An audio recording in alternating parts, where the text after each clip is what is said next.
organization of a practical economic life on the associative basis, transformation of the market and fixing of prices, money and taxation, credit. The idea of the three-membered social organism, set forth in my book titled The Threefold Commonwealth, has grown out of perceptions which have ripened in view of the facts of modern social evolution, such as I attempted to describe yesterday. This idea of the threefold ordering of the social body aims at a practical solution of the problems of life and includes nothing utopian. Hence, before writing my book, I presupposed that it would be received with a common instinct for actual facts, and that it would not be judged out of preconceived theories, preconceived party opinions.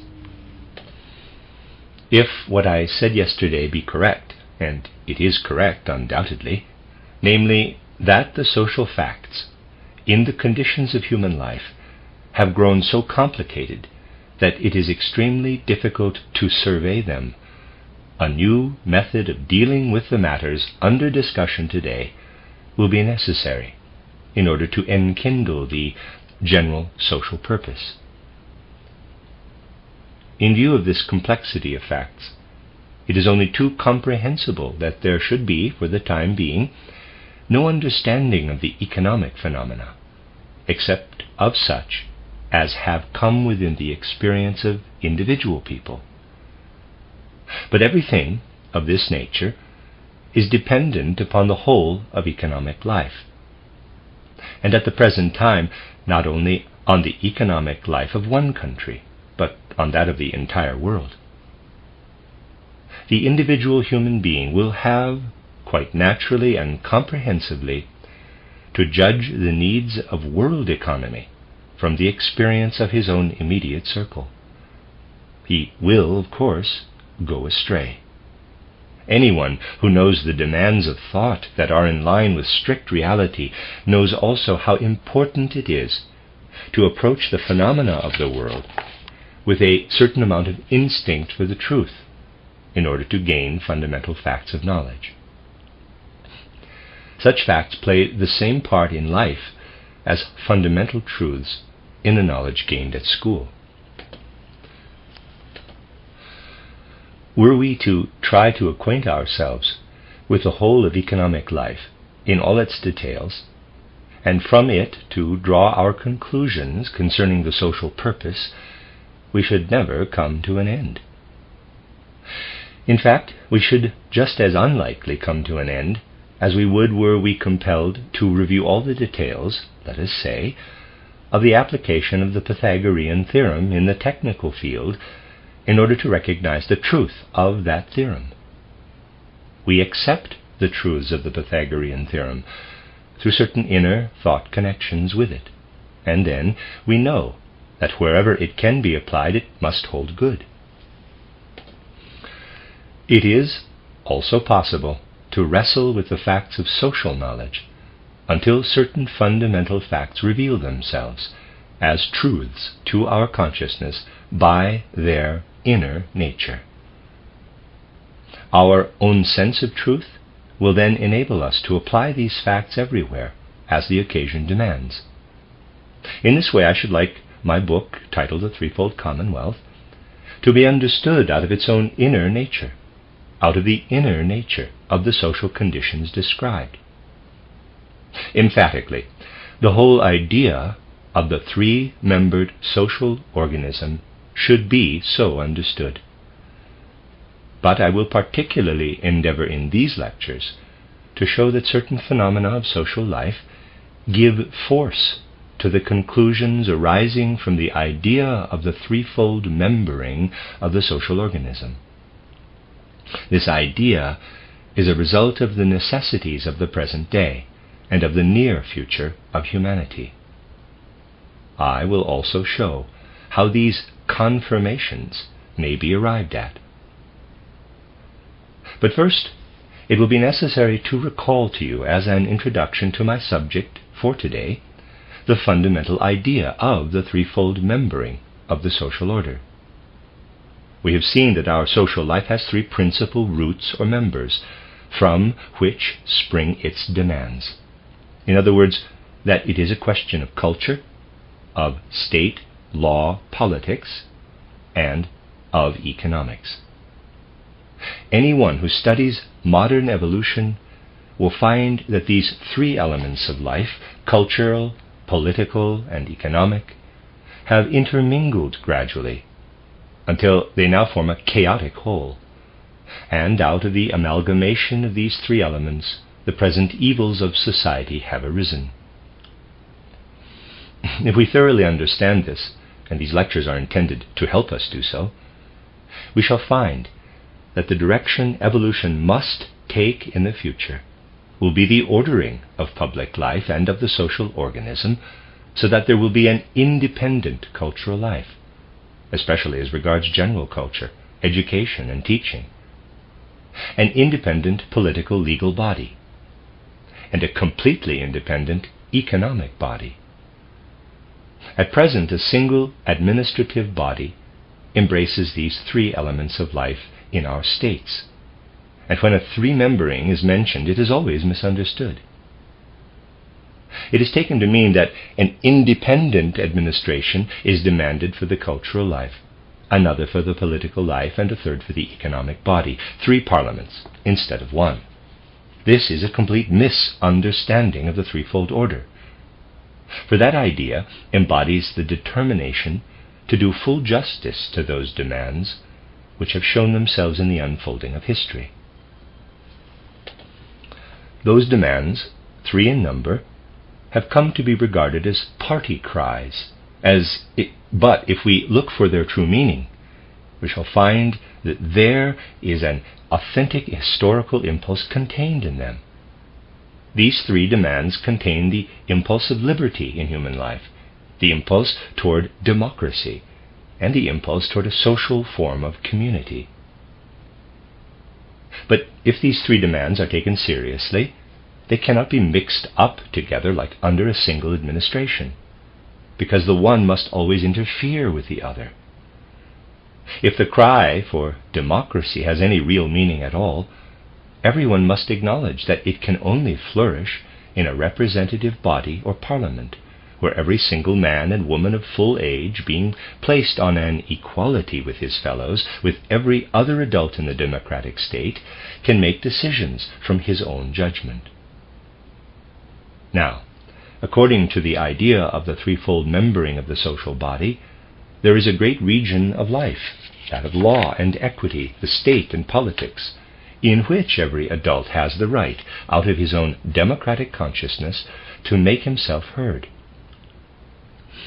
But if democracy is a reality, and all political life is to be entirely democratized, it is impossible either to include, on the one hand, the cultural life, or on the other, the economic life in the democratic sphere of administration. In the democratic administration, a parliament is absolutely in its place. But questions belonging to the department of spiritual life, including education and teaching, can never be properly decided in such a democratic parliament. Parenthesis, I will here only touch upon this subject, as I will deal with it fully in my fourth lecture. Close parenthesis. The threefold order strives to realize an independent life of thought, especially in public matters, and in everything relating to education and the manner of giving instruction. That is, the state shall no longer determine the matter and manner of teaching. Only those who are actually teachers, engaged in practical education, shall be its administrators. This means that from the lowest class in the public schools up to the highest grade of education, the teacher shall be independent of any political or economic authority as regards the subject or manner of his teaching. This is a natural consequence of a feeling for what is appropriate to the life of thought within the independent cultural body. And the individual need only spend so much time in imparting instruction as will leave him leisure to collaborate in the work of education as a whole and the sphere of spiritual and cultural life in general. I will try to show in my fourth lecture how this independence of thought places the whole spiritual constitution of man on quite a different footing, and how such independence will bring about precisely what is now believed, because of prevailing prejudice, to be impossible of realization. Through this independence, the life of thought will itself gain strength to take an active and effective part in the life of the state, especially in economic life. Independent thought, far from giving rise to hazy theories or unpractical scientific views, will penetrate into human life, so that out of this independent thought life, the individual will permeate himself not with theories, but with knowledge that will fit him to take his place worthily in economic life.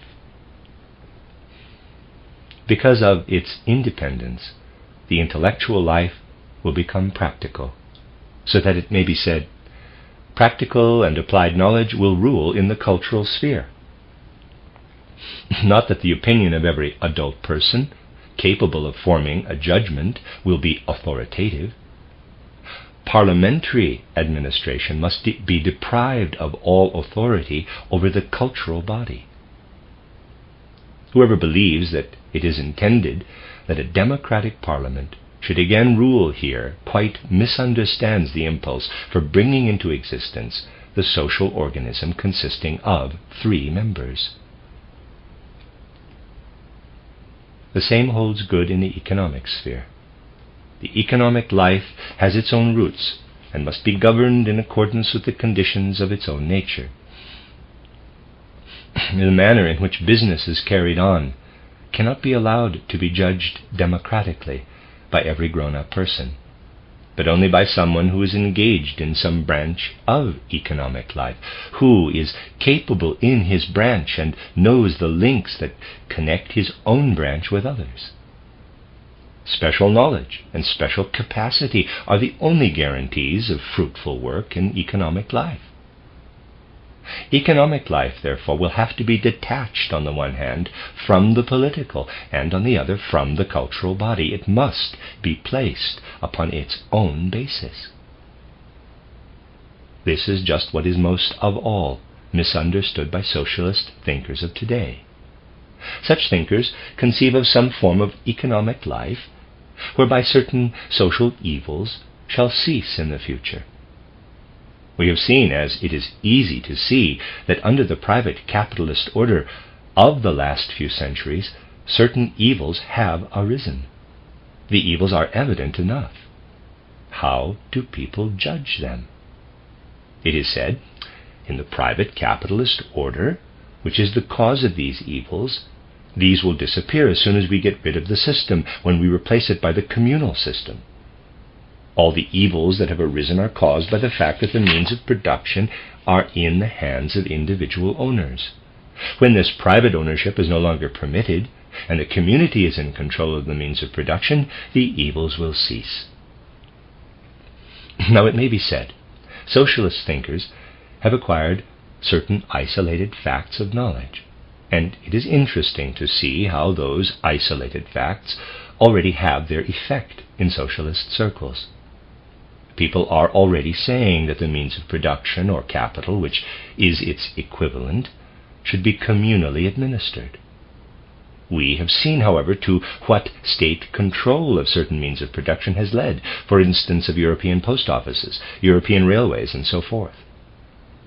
We cannot say that the evils have been removed, because the state has become the capitalist. Thus, neither by nationalization, nor communalization, nor by the founding of cooperative societies, by people who all need the same kind of who all need the same kind of articles, can any fruitful result be attained. Read that sentence again. Thus, neither by nationalization nor communalization, nor by the founding of cooperative societies, by people who all need the same kind of articles, can any fruitful result be attained. According to the views of socialist thinkers, the people who regulate this consumption and wish to regulate also the production of the goods to be consumed become, in their turn, as consumers, tyrants over production. The knowledge has therefore penetrated the minds of these socialists that nationalization and communalization, as well as the administration by cooperative societies, leads to tyranny on the part of the consumer. Many therefore think that workers' productive associations, in which everybody should have a voice in the management, might be founded. In these, the workers would unite and produce for themselves according to their own ideas and principles. Here again, socialist thinkers have perceived that nothing further would be attained than the replacement of the single capitalist by a number of capitalist working men producers, who would not be able to do otherwise than the private capitalist. Thus the worker-producers associations were also cast aside. But all this fails to convince people that those separate associations cannot lead to fruitful results in the future. Another scheme was that the whole population of a country or some particular economic region might be able to form a great federation in which all the members were to be both producers and consumers, so that no single individual could, of his own initiative, produce anything for the community. The community itself was to decide how the production should be carried on, how products should be distributed, and the like. In short, a great federation embracing production and consumption would be substituted for the private administration now found in our present economic system. Now, anyone with a little insight into facts knows that the idea of founding this great federation in preference to smaller enterprises only arises from the fact that in a larger scheme the errors are less easily detected than in the schemes which propose to nationalize or communalize production and distribution, schemes such as the Workers' Producers Association and cooperative societies. In these latter, the field to be surveyed is smaller, and the faults committed in founding the enterprises are more easily seen. The great federation embraces a vast social area. Plans are made for the future, and no one sees that the same errors which were easily discernible in the smaller undertakings must inevitably again appear. They are not recognized in the larger scheme, because in it the promoters are incapable of taking in the whole matter at a glance. This is the explanation.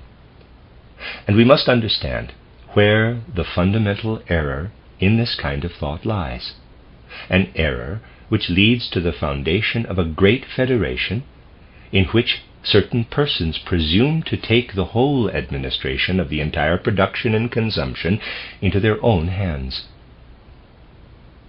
What kind of thought leads to the imagination of such a project? This question can easily be answered if we consult the numerous party programs at the present moment. What gives rise to these party programs? Someone thinks, here are certain branches of production.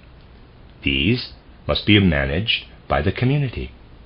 They must then be united in larger branches, in larger administrative districts.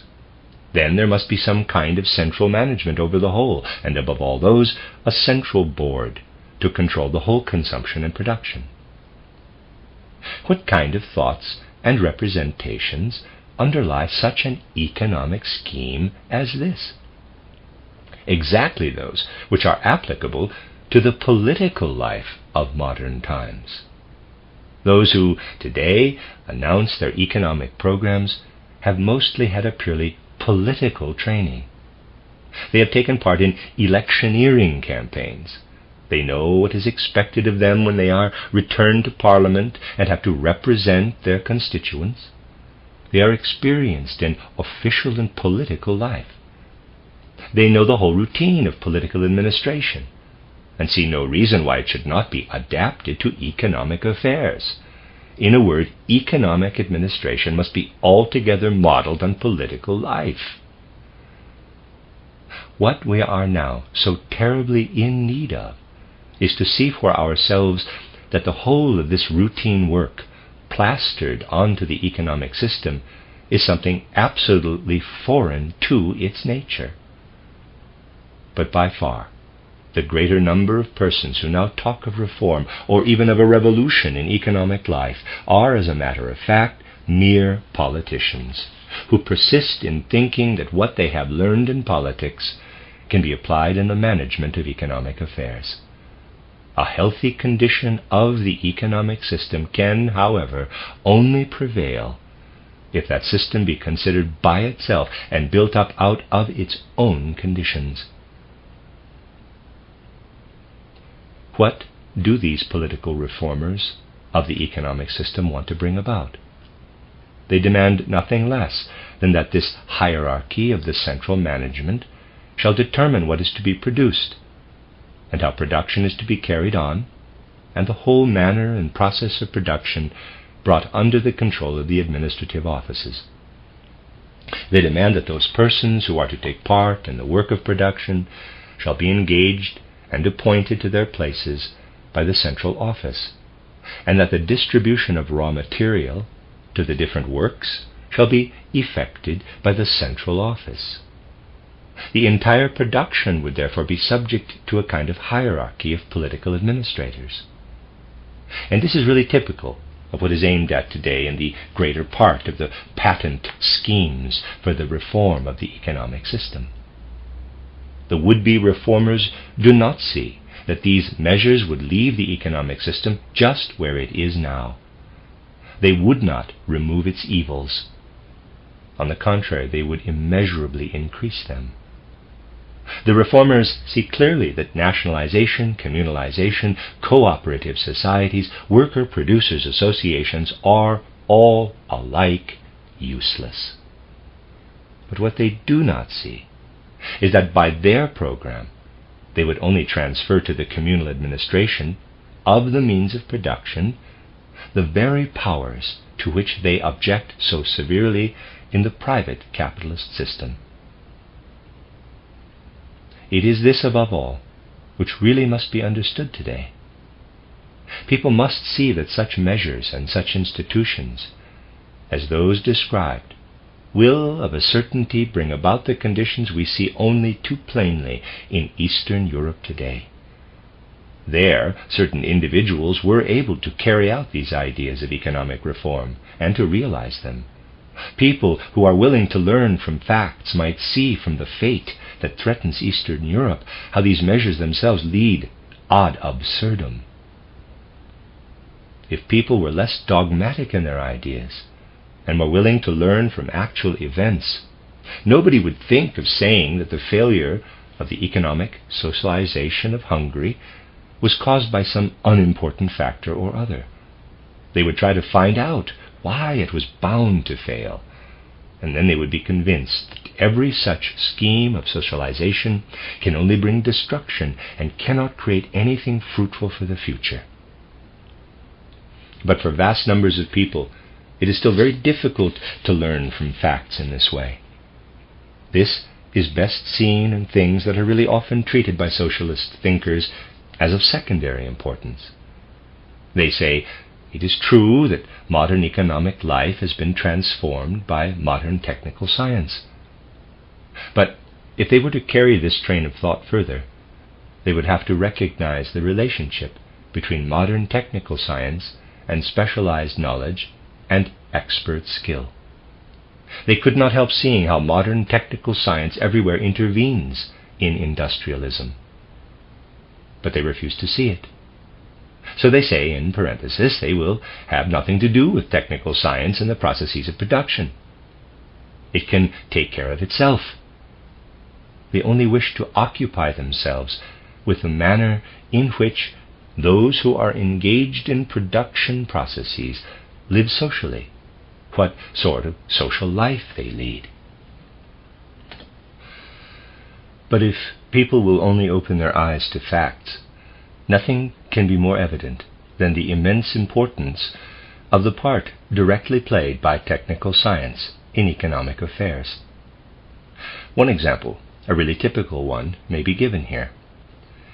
By multiplying machines, technical science has, to put it in a few words, succeeded in providing commodities for public consumption, and to the existence of this machinery is entirely due the fact that from 400 to 500 million tons of coal were brought to the surface per annum for industrial purposes before the war. Now, if one calculates the amount of economic energy and power required by those machines, which are entirely the result of human thought, and can only be worked by human thought, the following interesting result is arrived at. If we reckon an 8-hour day, we get the startling result that by these machines, that is, through the human thought incorporated in the machines, through the inventive gift of the mind, as much energy and working force are used as could be produced by 700 to 800 million men. Hence, if you picture to yourself that the earth has a working population of about 1,500 million men, it has gained by the inventive genius of human beings in the recent periods of modern civilization 700 to 800 million more. Therefore, 2,000 million human beings work. That is to say, the 700 to 800 million do not themselves actually work, but the machines work for them. What works in these machines? The human intellect. It is of the utmost significance that facts like these, which might easily be multiplied, should be grasped. For they show that technical science cannot be treated with indifference and lightly put aside, but that it cooperates actively and ceaselessly in industrial life and is inseparable from it. Modern economic life is altogether unthinkable without the basis of modern technical science and without special knowledge and expert skill. To overlook these things is to set out with preconceived ideas, inspired by human passions, and to close our eyes to realities.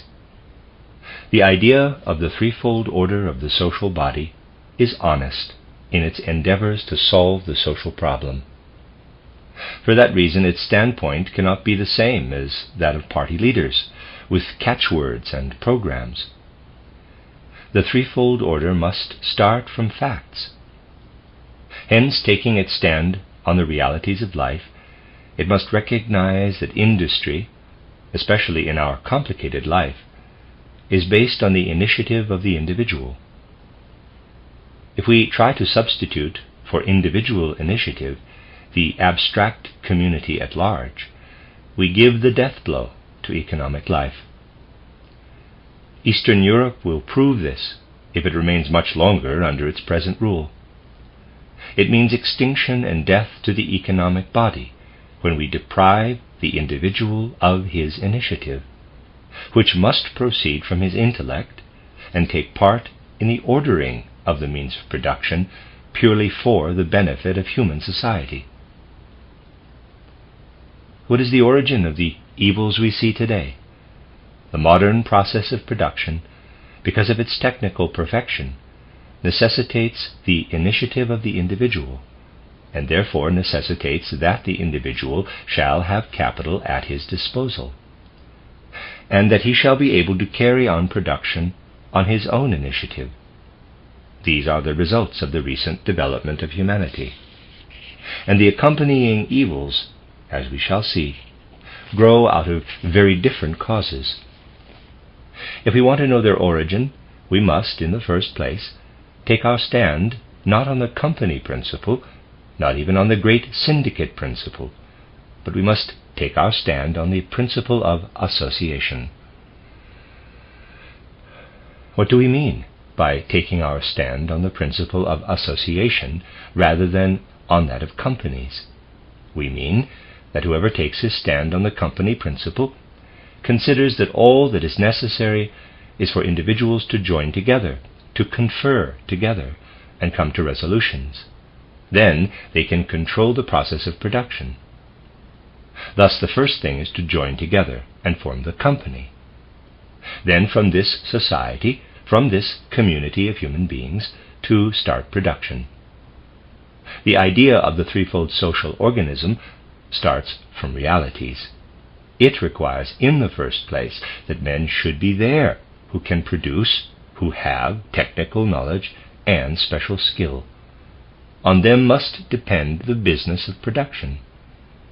And these experts in technical knowledge and skill must unite and carry on the economic activity founded on the production which springs from individual initiative. This is the true principle of association. Commodities are first produced and then brought to the consumer on the basis of the union of the producers. I have 2 footnotes to read. One is from the prior page concerning communities at large. There's an Appendix 1, and that appendix says, "The system of collectivist economy, developed through governmental administration in Russia since 1917, these lectures were given in 1919, has proved that the effort of, quote, the abstract community at large, quote, close quote, could not be substituted for individual initiative. The latter had to be reintroduced, at least to a limited degree, in connection with the promotion of certain incentives to individual initiative. These incentives were not, nor are they now, drawn from the concept of an abstract community, which, because of its very nature, cannot be raised efficiently to the level of a true motive of action. They are to be drawn from quite different sources. The latter can be found partly in the depths of the Russian people's nature, and partly in the old incentives, more or less disguised by opportunistic ideology. These old incentives are, for instance, individual egotism with all its political and economical ramifications, integrated and fostered by the nationalistic accumulation of egotistic tendencies. The emphasizing of the above is necessary, since the number of people is large who believe that the development and outward political success of the Russian collectivistic system offers evidence provided by history that Rudolf Steiner's statement is wrong. It seems wrong only to a superficial and wishful thinking which has lost the basis of an unprejudiced observation of the facts." End of Appendix 1. Appendix 2 relates to the comment by Steiner of the company principle, and I will read that now. This is Appendix 2 from page 32 of this lecture cycle. "It is necessary to discriminate between what Rudolf Steiner has characterized here as, in quotes, company principle and the, quotes, in quotes, principle of association. This becomes clearer by taking into account the fact that the companies, parenthesis, corporations, big business, close parenthesis, start their practice with a method of financing, the aim of which is to increase the amount of monetary capital, parentheses, by means of profit, close parentheses, with little or no consideration for genuine economic needs. The principle of association is inherent in the incentive for those having the individual capacities to associate in order to provide for the genuine needs of consumers. Investment capital placed freely at the disposal of able and trustworthy persons, in conformity with this associative principle, becomes the monetary medium for the realization of a conscious social purpose, instead of remaining a purpose in itself. In accordance with other numerous expositions given by Rudolf Steiner on this subject of capital accumulation, transfer, and administration, without government interference, it can be said that the, in quotes, company principle means a maintenance of an artificial, lifeless separation of finance capital from the human being in his true social relationships, whereas the, in quotes, principle of association in the economic sphere starts from the human being with all his capacities and abilities, working by means of capital placed at his disposal for really productive purposes for the common benefit of all. End of Appendix 2, back to the main reading. What may be called the misfortune of our age is that the radical difference between these two principles is not understood For as a matter of fact, everything depends on their being understood. Entirely wanting is the instinct to observe that every abstract community which attempts to control production must undermine the process. The associative community can only receive what is produced by the initiative of the individual who offers it to the community, to the consumer. The most important aspect of these things is not perceived, for the reason which I gave yesterday. I said then that at about the time of the Renaissance, of the Reformation, at the beginning of modern history, the precious metals began to be introduced into Europe from Central and South America, and that this led to the substitution of the financial for the natural system of economy, up till then almost the only prevailing system. By this change, a very significant economic revolution was accomplished in Europe. Conditions then arose to the influence of which we are still subject at the present day. These conditions have at the same time shut out the view like a curtain which prevents one from obtaining sight of true realities. Let us look more closely at these conditions. Let us begin with the old system of natural economy, though it is not so much in evidence in our day. The only factor in the economic process is the commodity produced by the individual. This he can exchange for something produced by another. And in this natural economic system, according to which one product is exchanged for another, a certain standard of quality must be attained. For if I wish to barter one commodity for another, I must have something that I can exchange for it, and that the other accepts as of equal value. This means that people are forced to produce if they want anything. They are forced to exchange something which has a real, and obviously real, value. In place of this exchange of commodities which have a real value in human life, we have introduced finance. And money has become the medium with which one buys and sells, as one buys and sells with real objects in the natural economic system. We need only recall the fact that money, by becoming a real object in economic transactions, deludes men as to its true nature, and by producing this imaginary effect, at the same time tyrannizes over them. Take an extreme case.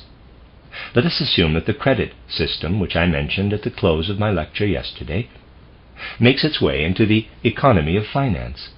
As a matter of fact, it has done so of late in many cases. The following example shows the result of this. A government or an individual enterprise has for its object the installation of the telegraph. A very considerable amount of credit can be raised, and the scheme is successfully carried out. Certain circumstances demand considerable amounts of money, and interest on these amounts must be paid. Provision must be made for the payment of interest. And what do we find in many instances within our social structure, especially when the state itself does this business? It happens most frequently in state enterprises that the object for which the money was provided and employed has long since become useless. It is no longer there, but the public funds still go on paying off what was once demanded as credit. In other words, the object for which the debt was incurred has vanished, but the money is still an object of economic transaction. Such things have a world economic significance. Napoleon III, who was completely under the spell of modern ideas, took it into his head to embellish Paris, and he had many buildings erected. The ministers, who were his willing tools, carried out the operations. It occurred to them that the national income might be applied to pay the interest. The result is that Paris has very much improved, but the people are still paying the old debt.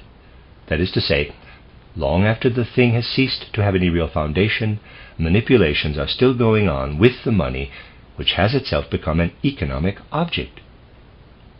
This had, to be sure, its advantages.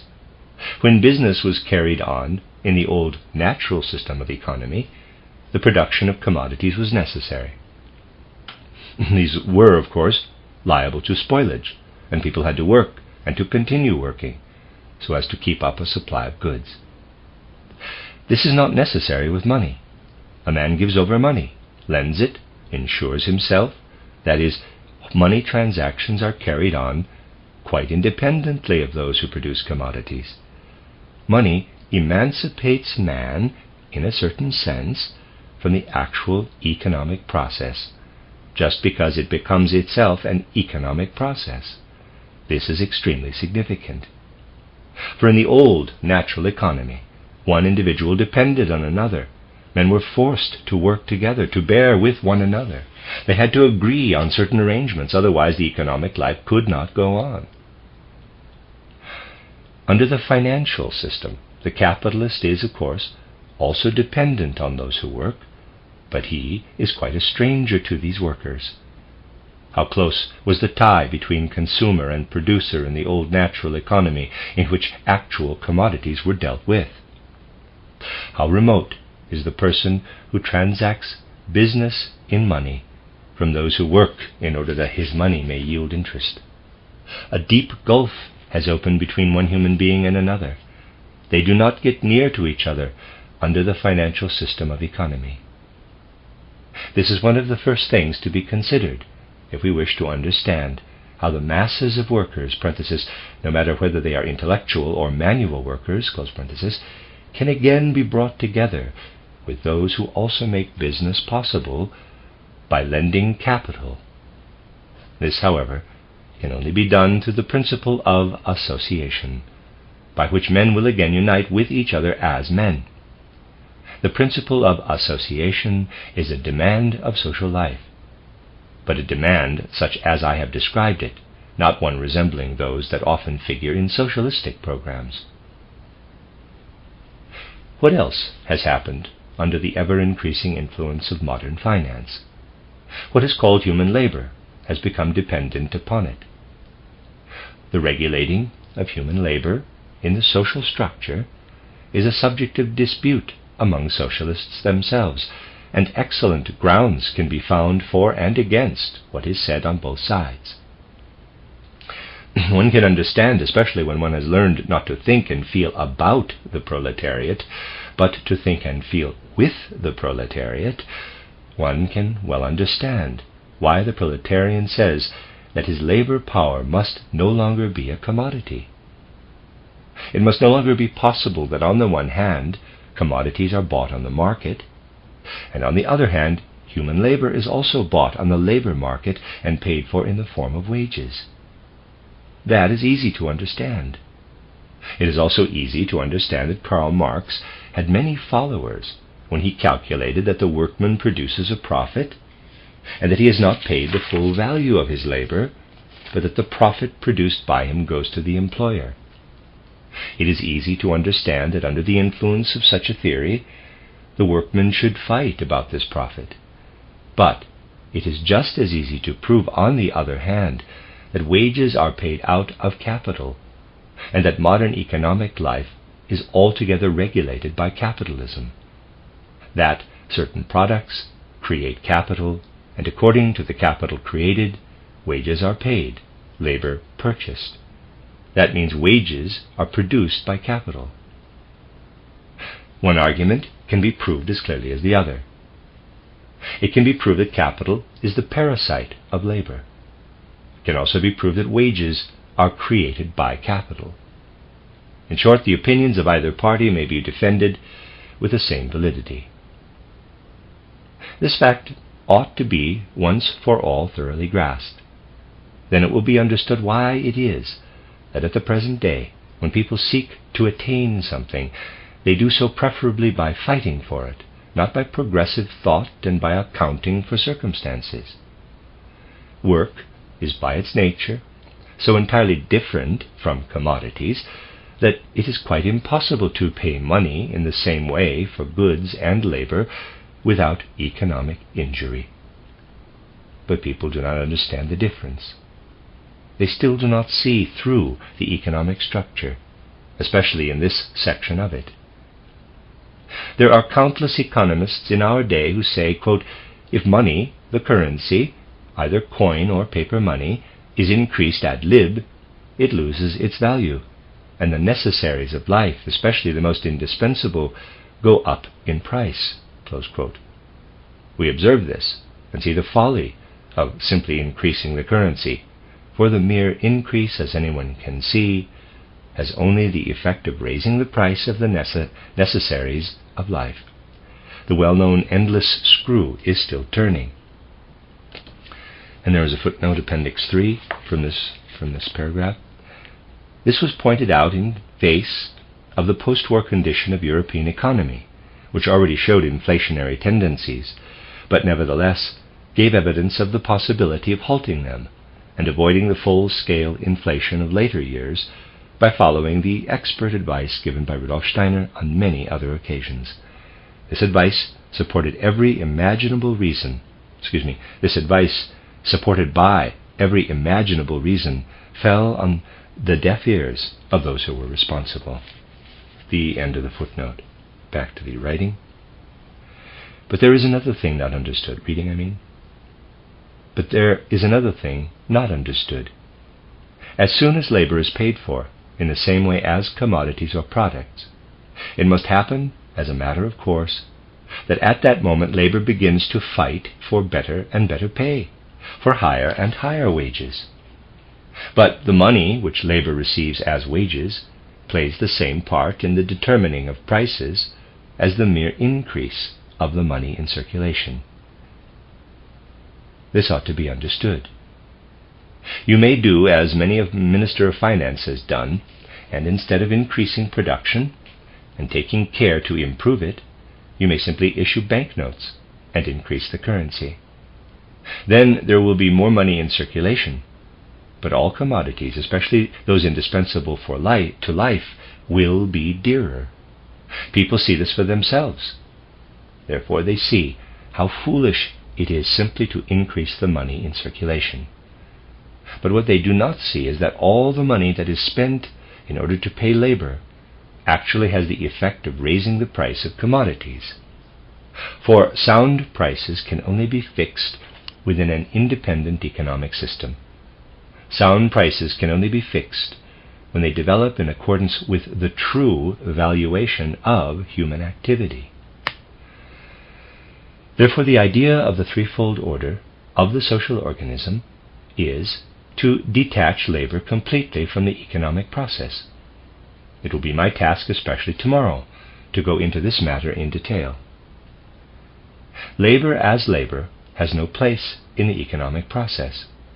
It may seem strange or even paradoxical to say what I am about to say, but many things now seem paradoxical which we must nevertheless understand. Consider how far people have fallen away from right thinking. For this reason they often find things absurd, which must nevertheless be said, because they are true. Let us suppose that a man gives himself up to sport from morning till evening, that he makes it his occupation. He expends exactly the same labor force as one who chops wood, and in exactly the same manner. What is important is to use one's strength in working for the community at large. The sportsman does not do this. The most that can be said of him is that he makes himself strong, only, as a rule, he does not turn his strength to account. As a rule, it is of no importance to the community that a man make a profession of sport by which he tires himself as much as by chopping wood. Chopping wood is of some use. That is to say, the use of labor power has no importance socially, but what results from such use has a meaning in social life. We must look at the result of the application of labor. That is valuable to the community. Hence, the only thing which can be of value in economic life is the product of labor power. And the only thing with which the administration of economic life can have any concern is the regulation of the comparative values of products. Labor must lie quite outside the economic circuit. It belongs to the department of equity of which we shall speak tomorrow, in which every adult human being has a right to make himself heard on equal terms with every other human being. The manner and duration and the kind of work will be determined by the legal conditions prevailing between man and man. Labor must be lifted out of the economic process. Then there will remain, to be regulated by the economic system, only the valuation of commodities and of the service which one person should receive from another in exchange for his own service. For this purpose, certain persons will withdraw from the associations composed of producers of various things, or of producers and consumers, and so on. These people will occupy themselves with the fixing of prices. There's a footnote, Appendix 4. In his course on World Economy, that's the title, Rudolf Steiner not only gave the reasons for the inescapable necessity of considering the question of price as the central problem in economy, but also the ideas whose realization is indispensable for the timely solution of this problem on the basis of a threefold membering of the body social. End of appendix. Labor will lie entirely outside the sphere to be regulated in the economic process. It will be banished from it. As long as labor is within the economic system, it must be paid out of capital. This is precisely the cause of all that we call striving for mere profit, the race for wealth in modern times. For in this process, the man who has commodities to supply is himself part of the process which ends at last in the market. At this point, it is very important that a highly erroneous idea should be corrected by all who wish to see things in their true light. We say the capitalist places his commodities on the market to make a profit from them.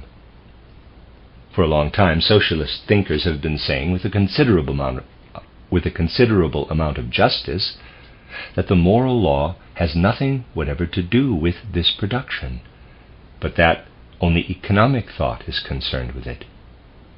Today, however, a great deal is said from the ethical standpoint on the subject of profit and gain.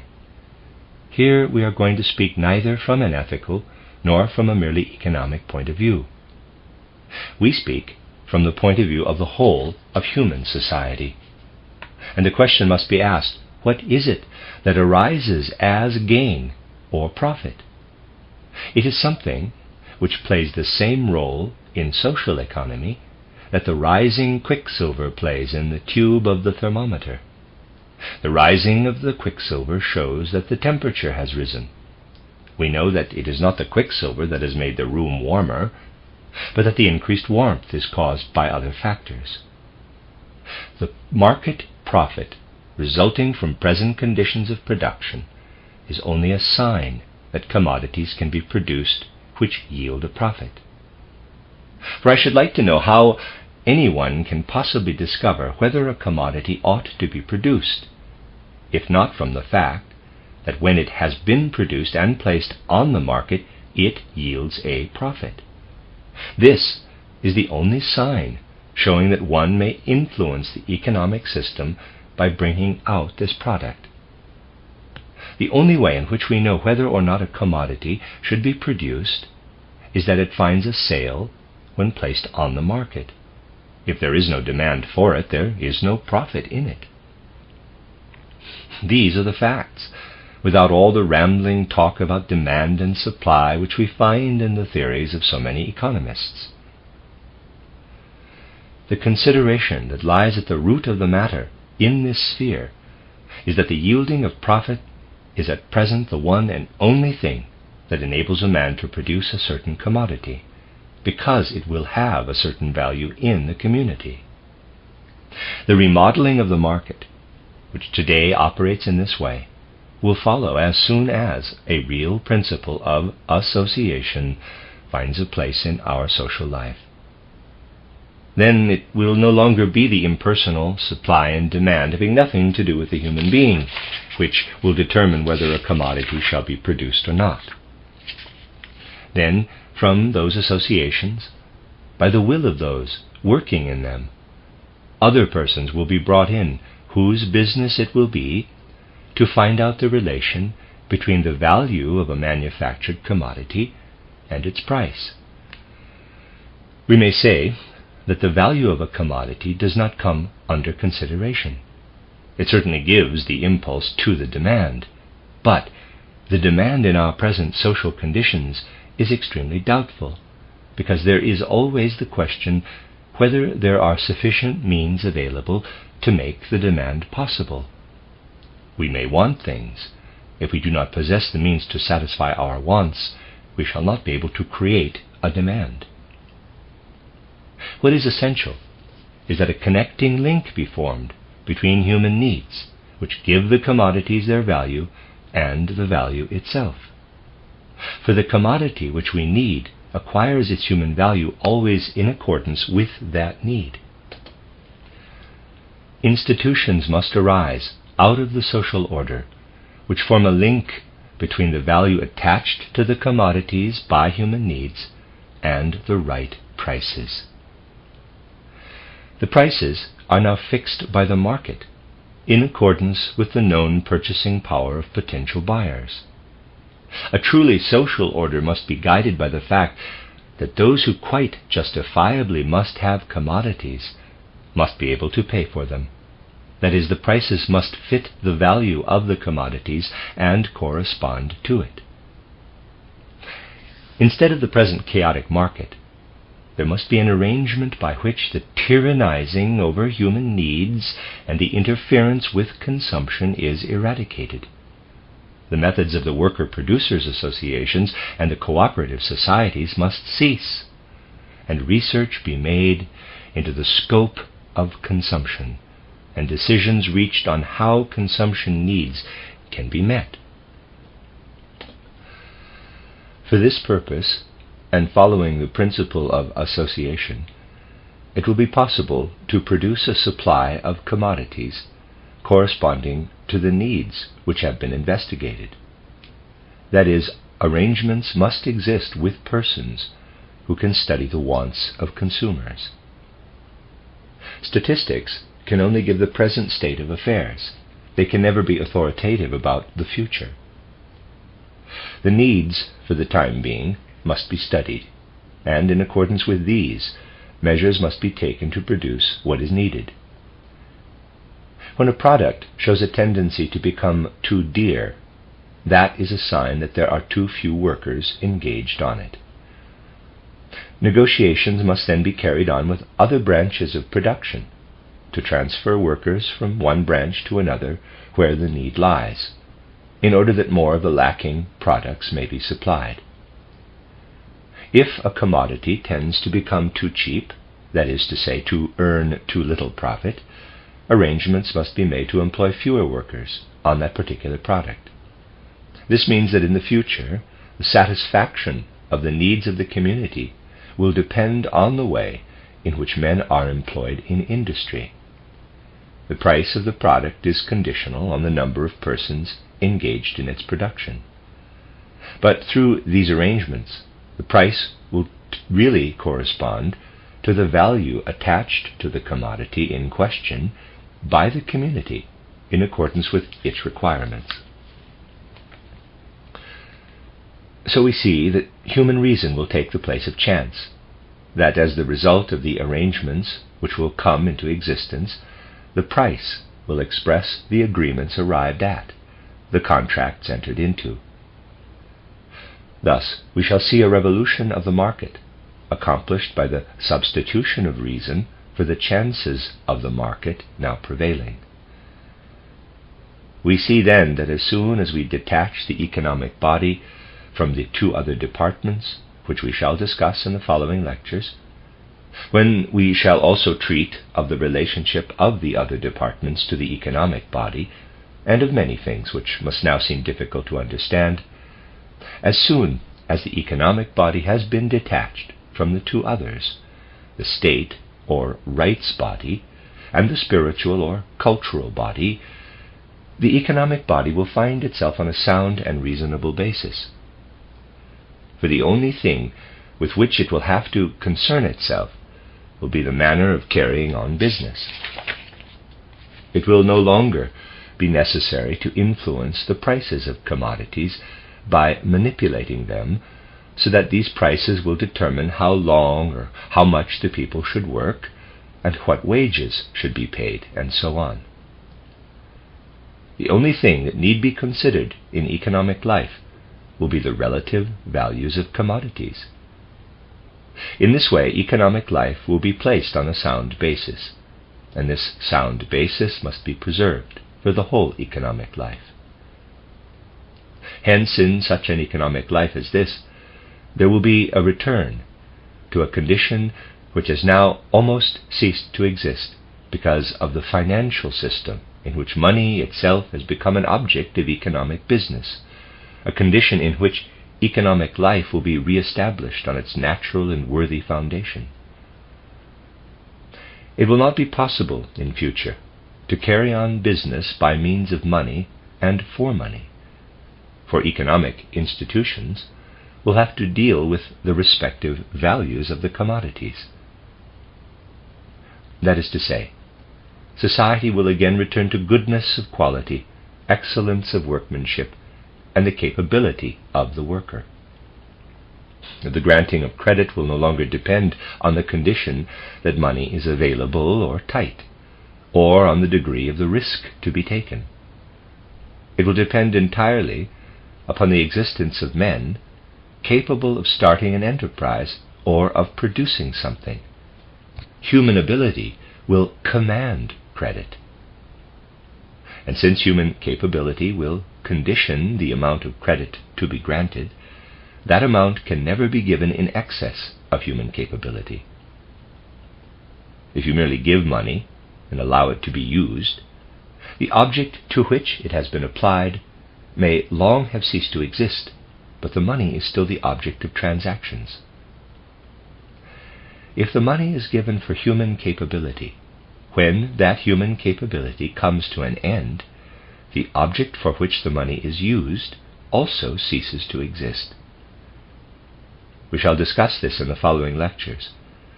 Not until the economic body is supported by the two other departments of social life, the independent political and the independent cultural body, not until then can the economic system be established independently in a sound way on its own foundation.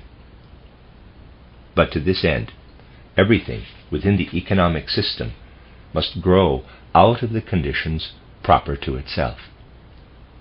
Material commodities are produced out of these conditions. We need only think of an instance in social life, of something which might be compared to a waste product of economic life, and we shall see how, as a result of true economic thinking, many a thing must be discarded which is now reckoned as a matter of course in the social order, and is even defended as a progressive measure of social science. Among all those who at the present day profess to be experts in practical life, there is not a single individual who doubts that an improvement has been made by the transition from all kinds of indirect taxation and other sources of national income to what we call the income tax, especially the graduated income tax.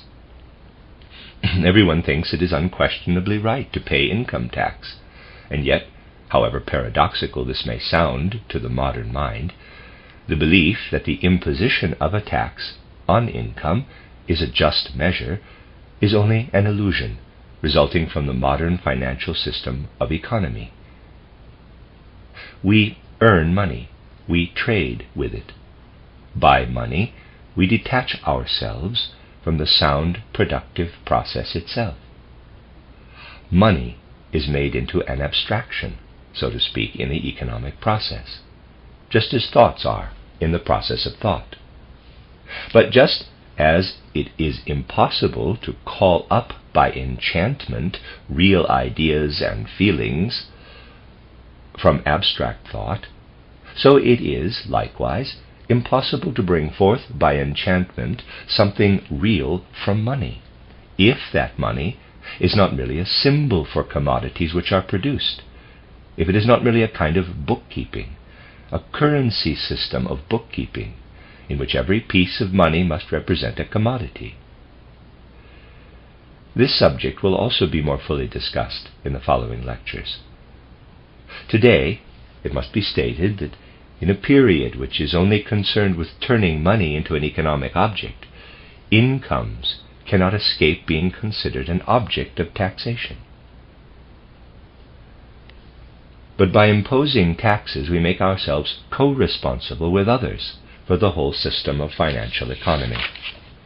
Something is taxed which is not a commodity at all, but only a symbol for a commodity.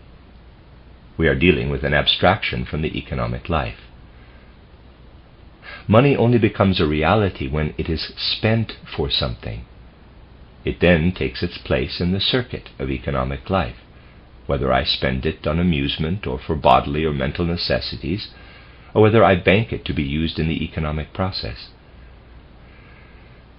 Banking my money is a way of spending it. This must, of course, be kept in mind.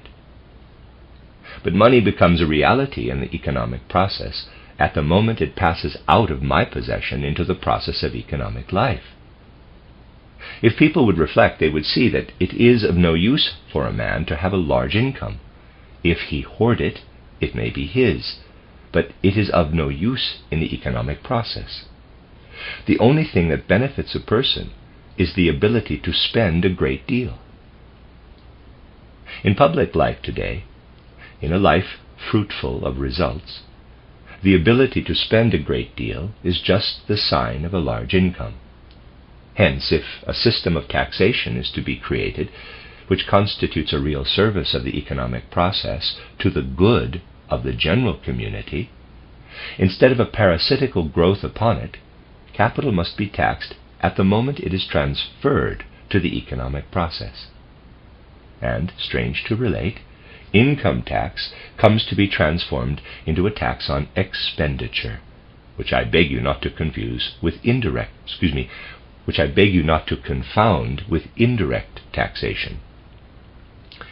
Indirect taxation is often the expression of the wishes of rulers at the present day, because the direct taxes and income tax do not ordinarily yield enough. We are not referring to either direct or indirect taxation in speaking of the tax on expenditure. The point in question is that at the moment my capital passes into the economic process and becomes productive, it shall be taxed. And there's a footnote, there's Appendix 5, let me read that.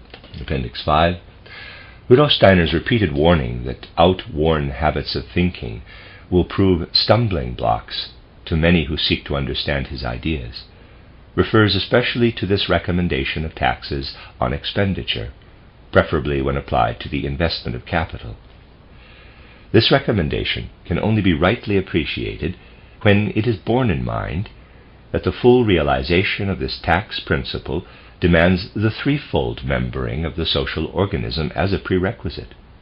If this prerequisite is taken fully into account, it becomes evident that taxes on expenditure would not be inimical to the consumer nor to the producer.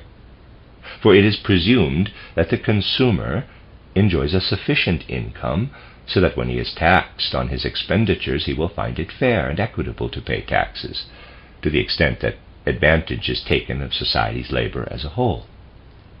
He does this by buying goods and investing money in their production. In any case, the amount of capital put at the unrestricted disposal of the producer will be sufficient for the production of essential goods, because decisions on capital transfer intended for productive investment will come from sources quite different from those to which we are accustomed at present. The end of the Appendix 5, and back to the reading. Precisely by this example of taxation, we see how very necessary is a change in our method of thinking, and how the belief that a tax on income is first in importance is an accompaniment of that financial system which has appeared in modern civilization since the Renaissance and Reformation. When the economic system is once placed upon its own basis, the only matter to be considered is that capital actually involved in the production of commodities shall supply the means for the manufacture of the products necessary to the community. It will then be a case of a tax on expenditure, but never one on income. These are things we must relearn, and we must change our method of thinking. In these 2 lectures, I have only been able to give a sketch of the matter, with which I shall deal much more exhaustively in the next 4 lectures. Anyone who gives utterance to such things knows well that he will arouse opposition on all sides, that at first hardly anyone will agree with him, for all such matters are overlaid by party opinion. But no improvement can be hoped for until they are raised out of the sphere of party passions into that of true thought, resulting from close connection with life. How desirable it would be if people, on first hearing of the 3-membered social organism, instead of judging in accordance with their party programs and opinions, would take their own instinct for truth to aid them in forming their judgments. Party opinions and principles have in many cases led people away from the feeling for truth. Hence one finds over and over again that those who are more or less dependent on the mere consumption of commodities really find it easy, prompted by their own feeling for the truth, to understand what is the aim of such an institution as the 3-membered social organism. But then come the leaders, especially those of the masses of the Socialist Party, and it cannot be denied that the leaders show no inclination to enter into a consideration of reality. One thing, belonging more especially to economic life, is unfortunately evident, and this is one of the most urgent matters belonging to the social question. I found, when speaking to the workers on the Threefold Order, that their own instinct for truth enabled them to understand well what was said. Then came the leaders, who told them that what was proposed was only an utopia. It certainly did not agree with their own thoughts, or with all that had been working in their brains for decades. They told their faithful followers that these were utopian ideas, without reality. And unfortunately, blind faith has grown too strong in modern times. A blind following, a terrible feeling of subjection to authority in these circles. It must be said that all the respect for authority once shown to bishops and archbishops of the Catholic Church is nothing as compared with that shown by the masses of modern workers to their leaders. This makes it comparatively easy for those leaders to carry out their intentions. What I wish to do is to point out, above all things, what is honest and not what merely serves cut and dried party interest. If I should be able to succeed in these lectures, in showing that what is sought for in the threefold organism is really honestly intended for the general welfare of all humanity, without distinction of class, conditions, and so forth, the main object of these lectures will have been achieved.